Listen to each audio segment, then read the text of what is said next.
Elhamdülillah, nehmaduhu ve nesta'inuhu ve nestağfiruhu ve na'udhu billahi min şururi enfusina ve seyyiati a'malina. Men yehdihillahu fela mudille lahu ve men yudlil fela hadiye lahu. Ve eşhedü en la ilahe illallah vahdehu la şerike lahu ve eşhedü enne Muhammeden abduhu ve resuluhu amma ba'd. İmam Buxarinin səhihini oxumağa davam edirik. Növbəti 38-ci baba keçid alırıq. İmam Buxari buyurur rahimehullah: "Bəbu ismi men kəzəbə alə nəbi sallallahu əleyhi və səlləm." Peyğəmbər sallallahu əleyhi və səlləmə yalan danışanın günahı babı. Yəni bu bab Peyğəmbər sallallahu əleyhi və səlləmə yalan iftira edənin günahının bayanı haqqındadır. Yəni fərq etməz. Yalan, yəni söz əmdən, yəni ki, qəsdən və yaxud da mütəavvilən, təvil edərək desin. Necə ki, kərrami eləyib, Peyğəmbər sallallahu əleyhi və səlləm adına deyiblər ki, indi gələcək təfsiri, biz onun əleyhinə yox, onun üçün yalan uydururuq. Yəni, yalan qəsdən, qeyri-qəsdən yalan danışmaq şəriətdə yalan adlanır. Amma kim ki, qəsdən danışırsa, bu Peyğəmbər sallallahu əleyhi və səlləmə yalan danışmaq onun şəriətinə, yəni Allah Taala'nın şəriətinə böhtən yalan danışmış kimidir. Ona görə də böyük günah sahiblərindəndir. İnşallah onun təfsiri şərhi gələcək. Ümumiyyətlə, kəzib bilin ki, lüğətdə, şəriətdə və lüğətdə, həmçinin səhabələrin də yolundan məlum bilinir ki, el-ixbaru bil-əmri alə xilaf mə huvə səvaun kənə əmdən əv səhvən.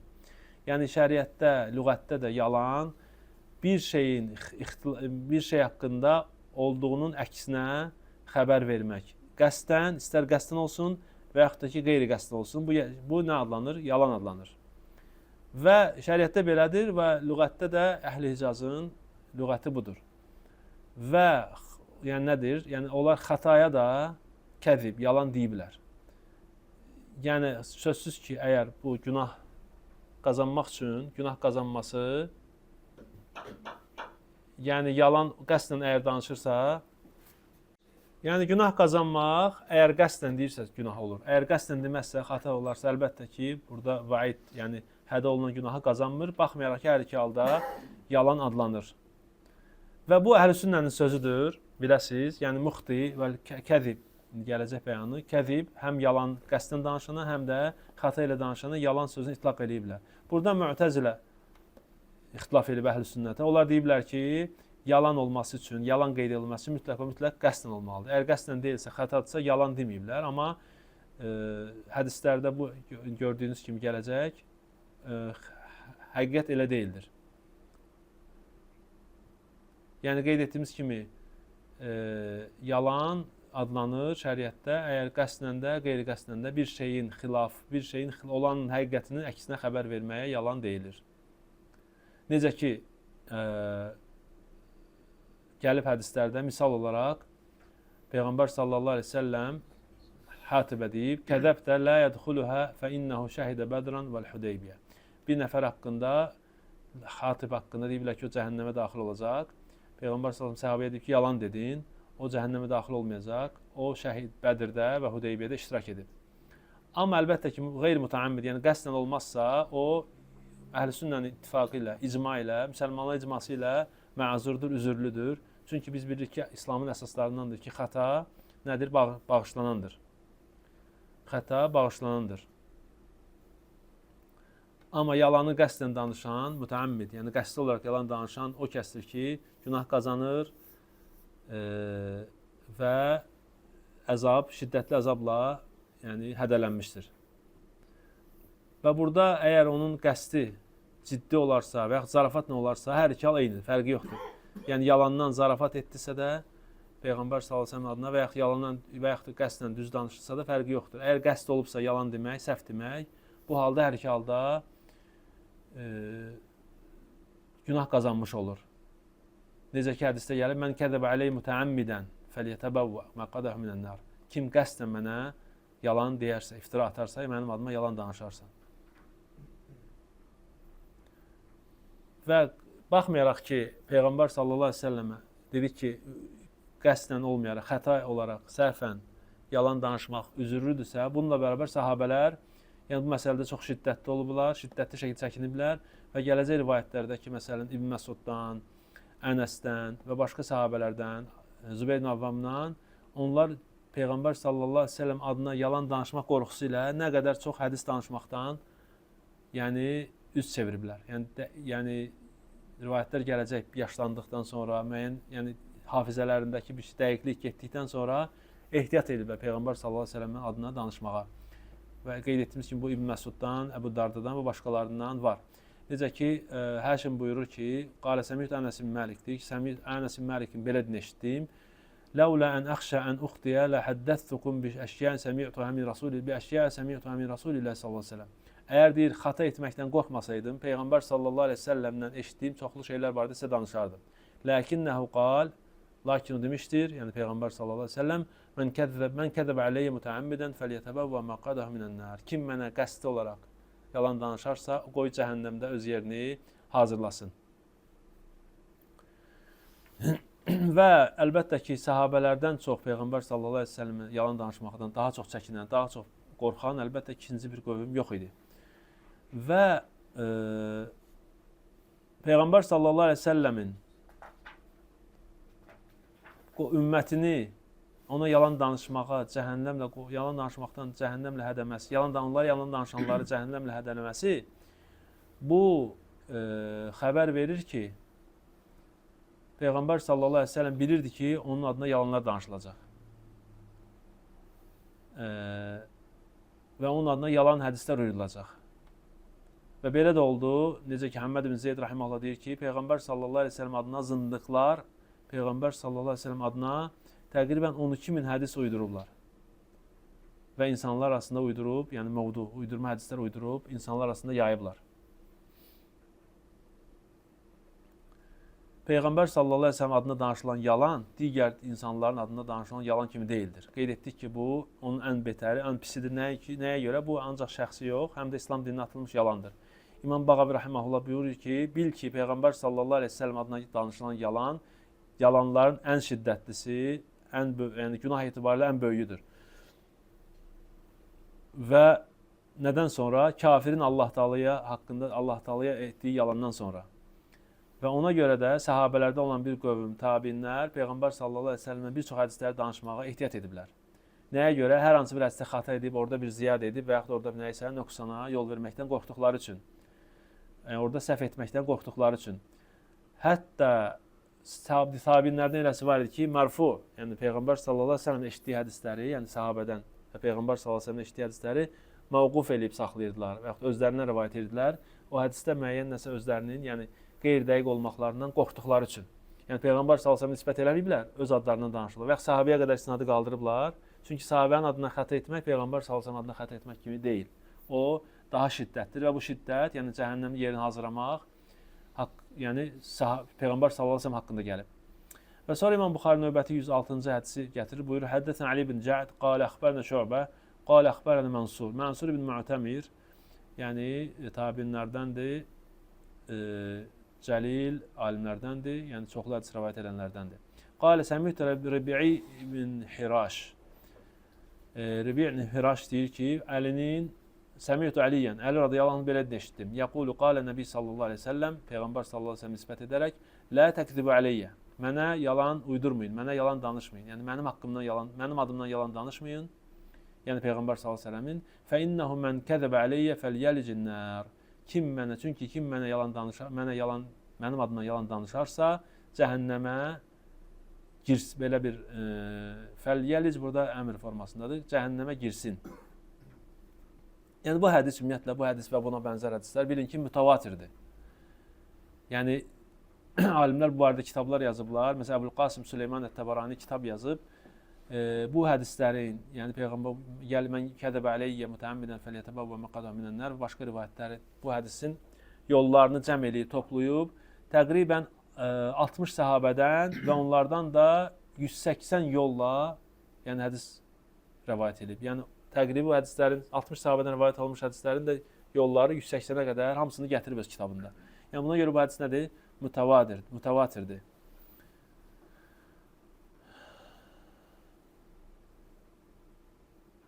Və bu hədisin demə səbəbində gətirirlər Həsən isnadla bir kişi peyğəmbər cahillikdə bir qadına Quba əhlində olan bir kişi, Qubadan olan bir qadına Qubadan daha doğrusu Quba əhlində olan bir qadına elçi düşür və ona qızı vermirlər.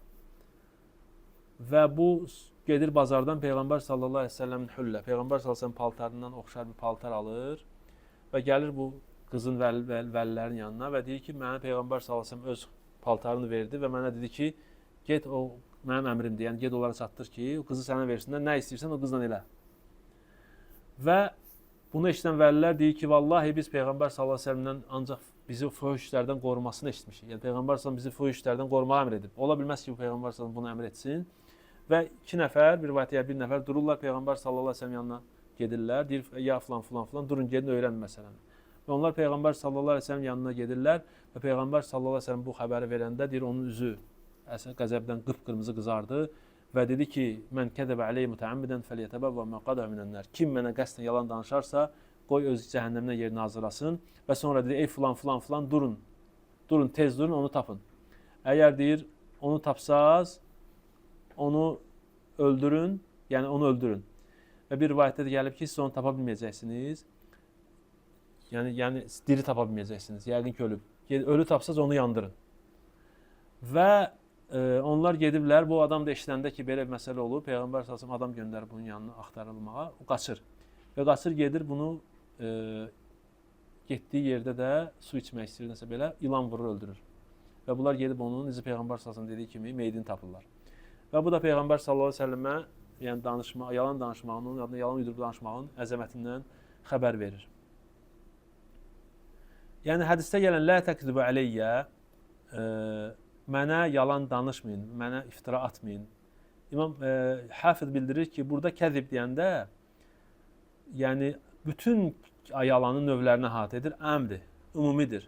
Çünki orada gələn mütləq gəlib və mütləq da gəlirsə, yəni heç bir qeydsiz bütün növləri yalanları əhatə edir. Fərqi yoxdur, bu əhkamda olsun, həvəsləndirməkdə olsun və yaxud onun üçün olsun, onun dininə kömək etmək üçün olsun, bunlar hamısı girir. Heç bir kəzib, yalanı Peyğəmbər sallallahu əleyhi və səlləm adına danışmaq olmaz.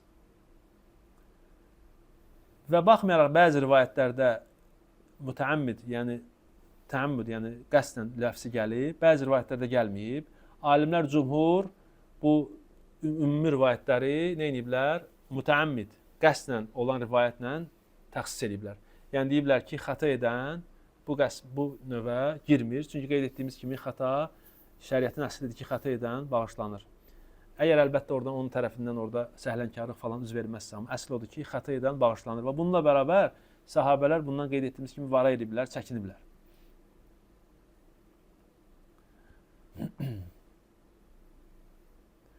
Və qeyd etdiyimiz kimi burada fəlyəlicin nər, fəlyəlic burada əmr formasında gəlib və bu da İmam Nəvəvi deyir ki, əmr, yəni əmr olsa da ixbar, yəni ki, belə olacaq, xəbər vermək haqqı.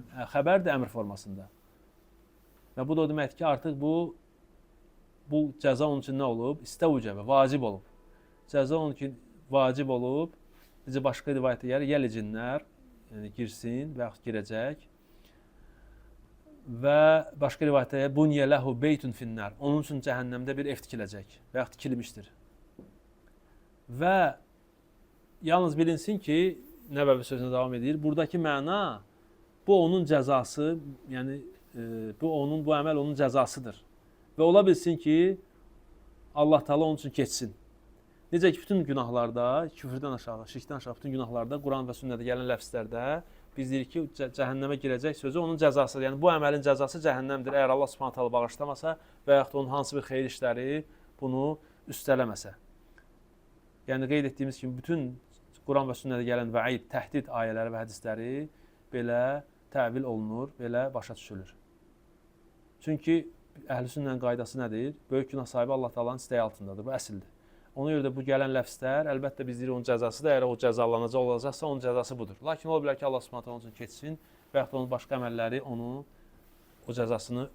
o cəzanı örtsün.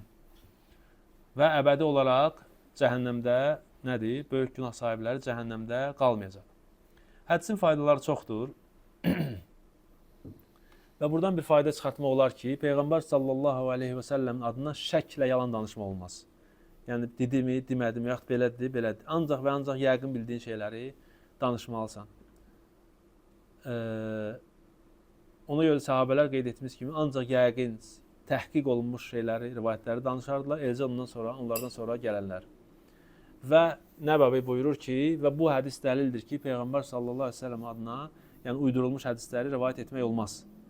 Kitablarda baxmayaraq ki, bir çox alimlər rivayət ediblər. Yalnız və yalnız necə rivayət edir? Yəni əvvəl nə idi? Əvvəl deyirdilər ki, əgər isnadı bəyan etmişiksə, bəriyə minnə zimmə. Yəni artıq biz öz boyumuza düşəni etmişik. Lakin indiki uydurma hədisə Nəbəvi deyir ki, bu aid deyil. Yəni madam ki, açıq-aydın bilirsən ki, hədis uydurmadır, onu rivayət etmək olmaz. Ancaq və ancaq onu uydurma olduğunu bəyan etmək üçün rivayət edə bilərsən. Bu əksinə xeyirli bir işdir. Yəni uydurma, sən 100% bilirsən uydurmadır və yaxud da ki, qələbətü zənn, zənnin sənə qalib gəlir, sən yəni ki, daha çox şəklə, daha çox zənnlə bilirsən ki, bu uydurmadır, o artıq onu rivayət etmək, nə etmək? Rivayət etmək olmaz. Necə ki, Peyğəmbər sallallahu əleyhi və səlləm bildirir, mən kəzzəbə anni, mən həddəsə anni bi hadisin yura annahu kəzib fəhu əhədül kazibin. Kim məndən bir hədis danışsa, yura, yəni ona bəyandır ki, ona elə gəlir ki, bu yalandır, o deyir ki, yalan danışmışdan biridir. Yəni ona görə şəklə, qeyri-dəqiq rivayətləri etmək olmaz.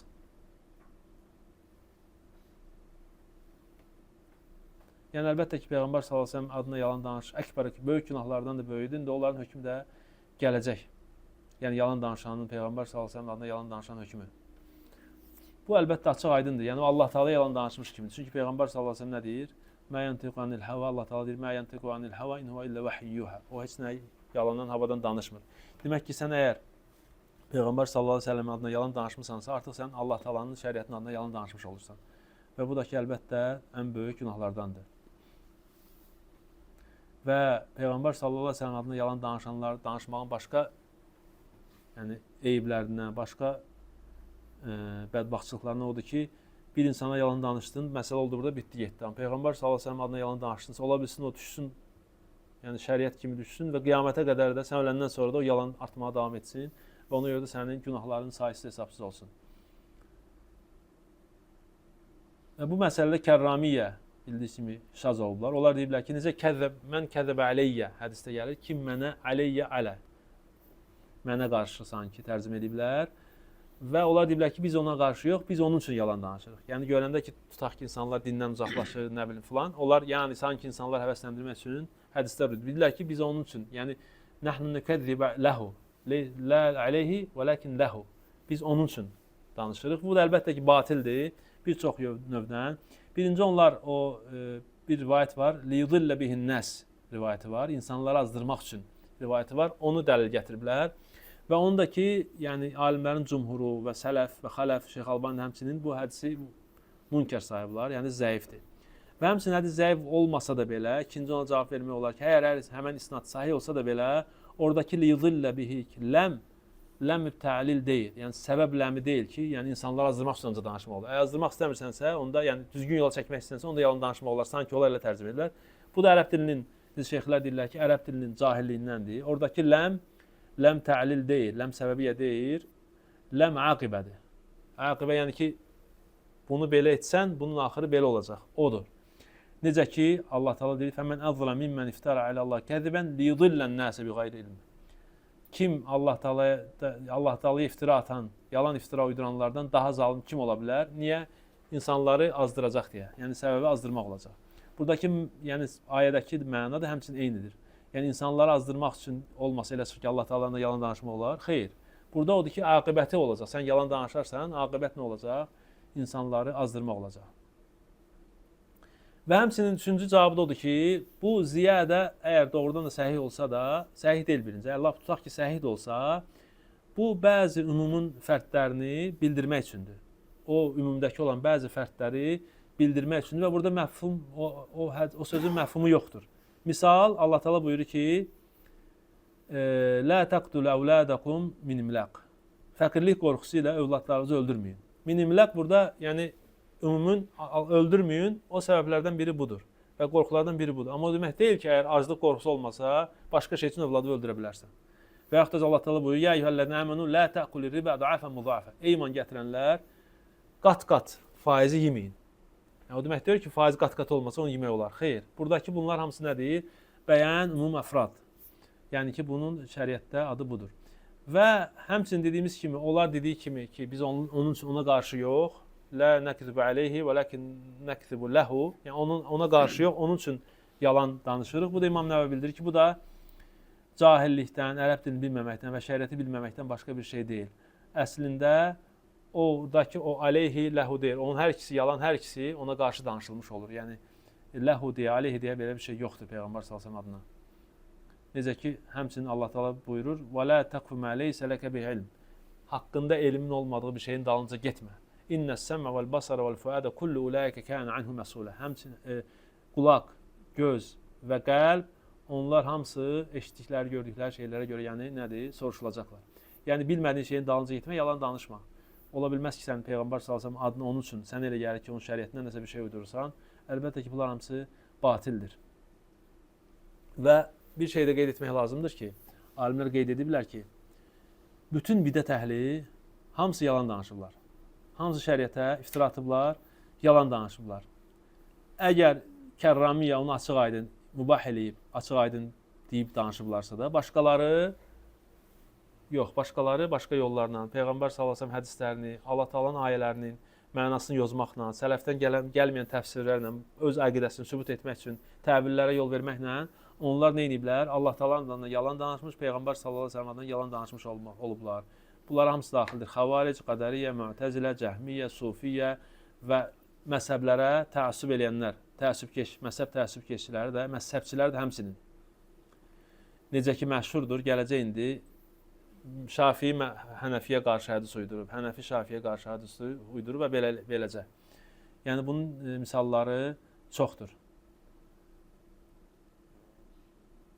Amma əhl-ü hədis, necə Şeyx Hüseyn İbn Teymiyyə deyir, onlar sidqi axtarırlar. Hətta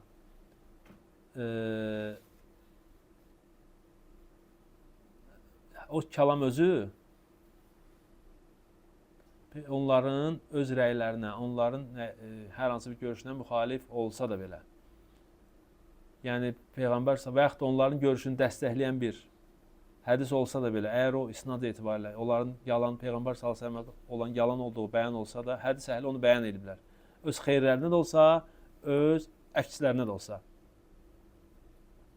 Və Şeyx Hüseyn İbn Teymiyyə deyir ki, ona görə də vacibdir səhih hədislərin zəif hədisi və yalan hədisi ayırmaq. Və sünnə haqdır, batildən fərqli olaraq. Və o da açıq-aydın səhih hədislərdir. Uydurma hədislər deyildir. Və bu əslin azimun li əhli İslam. Və bu da İslam əhlinin böyük əzəmətli əslidir. Çünki başqa firqələrdə bu yoxdur. Və İslamın içində də, İslamdan qıraq firqələrdə bu yoxdur. Və İslamın içində də əhl-i-sünnə də var, başqa firqələrdə yoxdur. Olsa da qeyd etdiyimiz kimi əyridir. Yəni lazım olanda əyirlər, lazım olanda düzəldirlər, öz əqidələrinə uyğun olsun deyə. Və ona görə də alimlər ümumən səhih hədisləri əhl-i-sünnədən, əhl-i-sünnə alimlərindən götürməyə hədislər çalışıblar. Bəli, İmam Buxarinin rivayətlərində bəzi bidətçilər var, lakin bu əfrad, xas hallardır və bunun da bu bidətçilərin də öz dillərində Peyğəmbər sallallahu əleyhi və səlləm yalan danışmadıqları bilinib.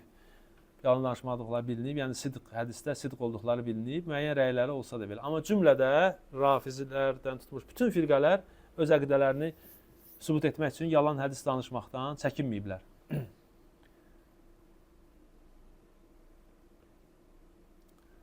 Həmməd ibn Əbi Sələmə deyir ki, tövbə edib qayıdan rafizlərdən biri, həddəsənə şeyx ləhum, yəni onların şeyxlərindən biri deyib ki, qalə kunnə idə ictəmə'nə və istəhsənnə şeyən cəalnəhu hədisən. Bizdir yığışıb öz məclislərimizdən bir şey xoşumuza gələrsə, onu hədis edərdik. Həmçinin Abdullah ibn Ləhiyyə deyir ki, xavarizlərdən tövbə etmiş bir şeyx mənə dedi ki, deyərdi ki, innə hədilə hədis din. Deyərdi ki, bu hədislər dindir. Baxın, dininizi kimdən götürürsünüz? Biz deyir, oturardıq, əgər bir şey istəsəydik, biz məsələ istəsəydik, onu deyir, hədis edərdik. Yəni, bu firqələr qeyd etdiyimiz kimi Peyğəmbər sallallahu əleyhi və səlləm adına yalan danışmaqdan çəkinməyiblər.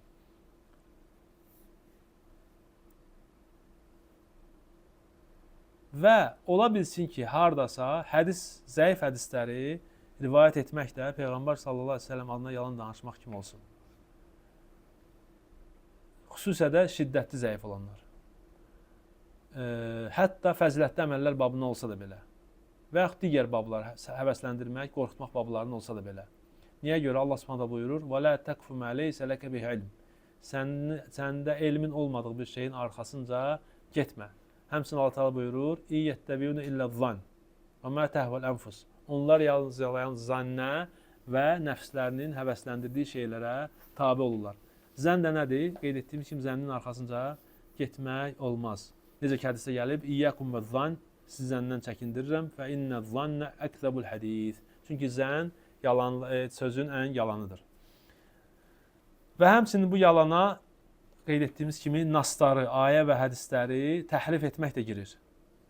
Yəni açıq aydın hədisin mənasını başqa mənalara yozmaq. Nəyə görə? Sənin məzhəbə, sənin sözünə müvafiq olsun deyə. Və bu da qorunmaq lazım məsələlərdən. Bu da Peyğəmbər sallallahu əleyhi və səlləm adına yalan danışmaq kimi ola bilər.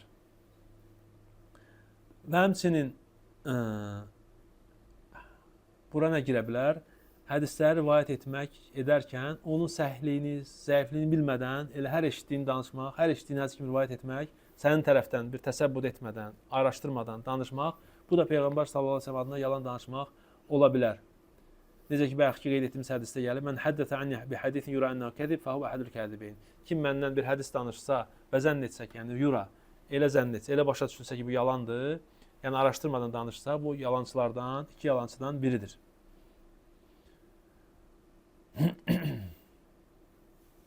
Həmçinin hədisin faydalarından,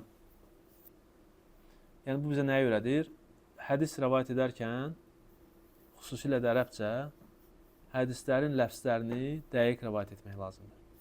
Hədislərin ləfzlərini dəqiq rivayət etmək lazımdır, dəqiqləşdirmək lazımdır. Və buradan da alimlər, qədim alimlər ərəb dilini gözəl danışmayan, gözəl bilməyən adamların, danışıqda çoxlu səhv edənlərin hədis danışmasını qadağan edirlər.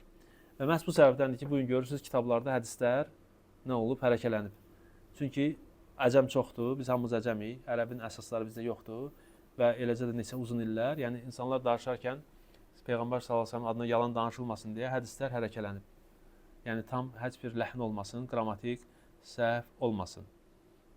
Yəni ona görə müəyyən nəhvdən, lüğətdən, dini biliyi olmayan insana dərs keçmək, hədis keçmək, yəni kimsə dərs keçir, ərəb dilini bilmirsə, bu yaraşmaz. Bu yaraşmaz.